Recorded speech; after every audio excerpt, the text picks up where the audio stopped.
এই ধৰণৰ ব্লেকমেইলিং, এই ধৰণৰ ভাবুকি গণতন্ত্ৰৰ বাবে অতিকৈ ক্ষতিকাৰক আৰু মাৰাত্মক। তেখেত বৰ্তমান মৰিয়নি সমষ্টিৰ বিধায়ক, মৰিয়নিৰ জনতাৰ প্ৰতিনিধি।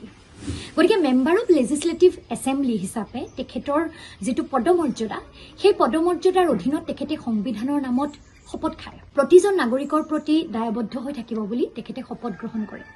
আৰু তাৰ পাছত তেখেতে এনেধৰণৰ আচলতে বক্তব্য যেতিয়া এজন MLA দিয়ে, তেতিয়াহ'লে এই কথাটো অতিকৈ ভয়াৱহ। কাৰণ আজিৰ দিনটোত তেখেতে বিধানসভাত গৈ যেতিয়া থিয় হ'ব, তেখেত ৰূপজ্যোতি কুৰ্মী হিচাপে থিয় নহয়, তেখেত হ'ব মৰিয়নি ৰাইজৰ প্ৰতিনিধি হিচাপেহে থিয় হ'ব তাত। গতিকে মৰিয়নি ৰাইজৰ প্ৰতিনিধি হিচাপে মৰিয়নিবাসী ৰাইজৰ প্ৰতিজন নাগৰিকৰ প্ৰতি তেখেত দায়বদ্ধ আৰু তেখেতে সকলোৰে কাম কৰিব লাগিব।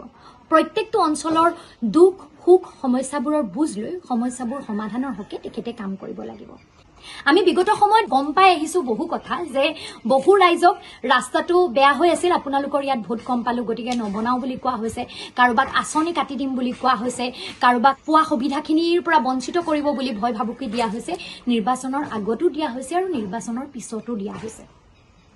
মই এইখিনিত অনুৰোধ কৰিব বিচাৰো যে যি আঁচনি পাই আছিল সকলো ৰাইজে, সেই আঁচনিৰ পৰা কেৱল ভয় ভাবুকি ব্লেকমেইলিং কৰি যাতে কাৰোবাৰ আঁচনি কৰ্তন কৰা নহয়, যি ৰাস্তা ঘাটপথ বনাবলগীয়া আছে, য'ত যি সমস্যাৰ সমাধান কৰিবলগীয়া আছে, কাকো ভোটৰ নামত ব্লেকমেইলিং কৰি ভাবুকি দি কামবোৰ বন্ধ যাতে কৰা নহয়।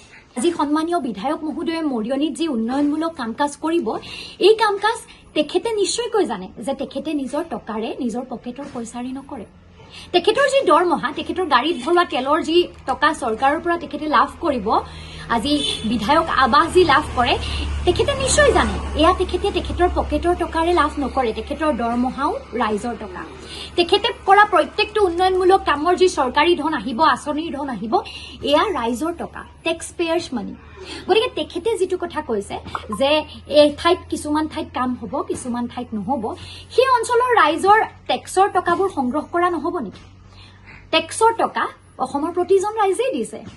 কোনোবাই প্ৰত্যেকটো বস্তু শিশুৰ পৰা বৃদ্ধলৈকে দৈনিক প্ৰত্যেকটো সামগ্ৰী ক্ৰয় কৰোঁতে জনতাই চৰকাৰক টেক্স দিছে।